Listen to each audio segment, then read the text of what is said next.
로스 장군과 레드 헐크 이야기 2부를 시작합니다. 이 사건을 알게 된 미국 정부는 헐크 생포부대를 정식으로 만들고 로스 중장을 지휘관으로 발령냅니다. 하지만 전과 다르게 로스와 미국 정부는 헐크를 생포하여 그를 치료하고 정상적인 인간으로 살게 하는 것이 목표였죠. 한편 베티는 이 사건으로 충격을 받고 배너를 잊기로 합니다. 그리고 그랜과 사귀기 시작하고 결혼하게 되죠. 로스는 딸이 배너를 잊어버렸다고 생각하고 매우 기뻐합니다. 이 사실을 듣고 배너는 충격을 받지만 어쩔 수 없다고 생각하고 엘즈미어 섬으로 도망가죠. 배너를 쫓아 엘즈미어 섬에 도착한 로스는 소련에 숨겨진 기지를 발견하게 되고 소련 요원인 그렘린에게 잡히게 됩니다. 로스가 인질로 잡히자 그랜 소련과 잭 암브로스터 대령이 구출 작전을 시작하죠. 하지만 그랜이 소련군에 체포되고 미국 정부는 그가 사망했다고 생각합니다. 남편이 죽었다는 소식을 들은 베티는 아버지 로스의 탓으로 돌렸고 로스는 큰 고통을 겪게 되죠. 로스가 심적으로 괴로워하자 미국 정부는 로스 대신에 암브로스터 대령을 헐크 추적부대의 사령관으로 임명합니다. 하지만 암브로스터 대령은 미국 대통령 암살 계획을 알게 되고 이를 막다가 사망하게 되죠. 암브로스터 대령이 사망할 때쯤 로스는 쉴드와 함께 소련군에 잡혀있던 그랜을 구출하는 데 성공합니다.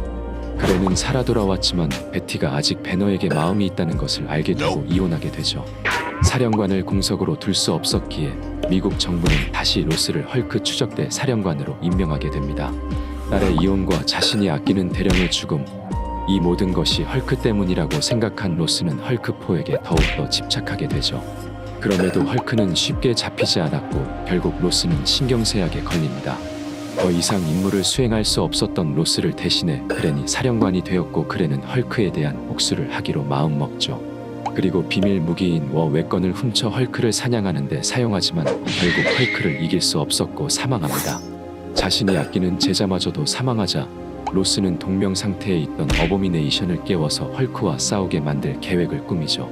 그리고 어보미네이션을 훔쳐내기 위해 테러 조직인 AIM의 대장인 모독과 음모를 꾸밉니다. 동면에서 풀려난 어보미네이션은 바로 헐크와 싸우게 되지만 역부족이었고 헐크는 로스가 모독과 음모를 꾸몄다는 것을 자백받죠. 이 대화를 몰래 엿들은 베티는 충격에 빠지고 아버지 로스를 반역죄로 신고합니다. 모든 것을 잃고 딸에게도 버림받은 로스는 불명예 제대를 하게 되고 점점 미쳐가죠. 그리고 베너와 베티가 결혼한다는 이야기를 듣고 결혼식장에 난입하여 총을 난사합니다. 로스는 바로 체포되었고 정신병원에 입원하게 되죠. 이제는 미쳐버린 로스를 딱하게 여긴 쉴드는 지젝스 프로젝트에 로스가 참여할 수 있게 하였고 그의 몸에 살아있는 전기인 지젝스를 주입합니다. 하지만 로스의 깊은 의식 속에는 헐크에 대한 큰 증오가 있었고 지젝스는 이 마음을 이용해 로스의 육체를 차지하죠. 그리고 배너를 죽이려 하지만 실패합니다. 하지만 배너는 로스를 죽일 수 없었고 로스의 의식이 깨어나게 도와주죠. 로스의 의식이 정신을 차리자 지젝스는 로스의 육체에서 벗어나 스스로 전기로 이루어진 육체를 만듭니다. 그리고 사람들을 습격하여 에너지를 빼앗죠. 살아있는 전기를 공격할 수 없었던 헐크는 속수무책으로 지켜볼 수밖에 없었습니다. 그러던 중 지젝스가 수많은 사람이 죽이고 베티까지 위협하자 배너는 자신의 몸을 던져 지젝스의 에너지를 흡수하죠. 그러나 이 방법은 성공하지 못했고 헐크는 의식을 잃게 됩니다. 배너의 희생을 지켜본 로스는 베티와 배너를 구하기 위해 이번엔 자신이 몸을 던져 지젝스의 에너지를 흡수하죠. 로스의 몸에는 지젝스가 남긴 전기 에너지가 남아있었고 흡수된 에너지와 충돌하여 폭발합니다. 지젝스는 사라졌지만 이 때문에 로스도 중상을 입게 되고 베티의 품에서 사랑한다는 말을 남기고 죽게 되죠. 오랜 시간이 흘러 빌런인 리더가 음모를 꾸미기 위해 로스의 육체를 훔쳐서 부활시킵니다. 그러나 부활되기 전에 로스가 전에 풀어줬던 어보미네이션이 베티를 살해하고 헐크는 지구의 히어로들에게 추방되는 일이 벌어지죠.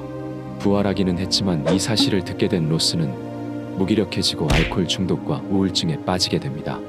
리더는 이런 로스를 이용할 수 없었고 결국 로스를 버리게 되죠. 하지만 로스는 상관하지 않고 술로 시간을 보냈습니다. 그러던 어느 날 밤 로스가 평소와 마찬가지로 술집에서 술에 빠져 있는데 모독이 접근하죠. 그리고 로스에게 헐크가 지금은 추방을 당했지만 언젠가 돌아와서 모두에게 복수할 것이라고 유혹합니다. 이 유혹은 잊어버렸던 헐크에 집착했던 로스의 마음을 깨웠고 로스는 모독과 같이 동맹을 맺죠. 그리고 월드워 헐크 사건이 벌어지고 이때 로스와 모독은 위성을 이용해 헐크의 에너지를 빨아들여 로스에게 주입합니다. 헐크를 능가하는 힘을 얻게 된 로스는 바로 어보미네이션의 위치를 알아내 그를 살해하여 딸의 복수를 하죠. 갑자기 나타난 레드 헐크의 존재는 모두에게 위협이었고 결국 실드가 레드 헐크를 잡기 위해 나서지만 극심한 피해만 입고 실패합니다. 그 뒤로 헐크와 싸우고 감시자 무아트도 두들겨 패는 등 악행을 일삼게 되다가 두 번째 월드 워 헐크스에서 로스의 정체가 밝혀지게 되죠. 오늘은 로스가 레드 헐크가 되기 전까지의 이야기에 대해서 알아봤습니다. 나중에 어벤져스에도 가입하여 빌런과도 싸우게 되니 꼭 MCU에 나왔으면 좋겠네요. 그럼 다음 영상으로 돌아오겠습니다. 시청해주셔서 감사합니다.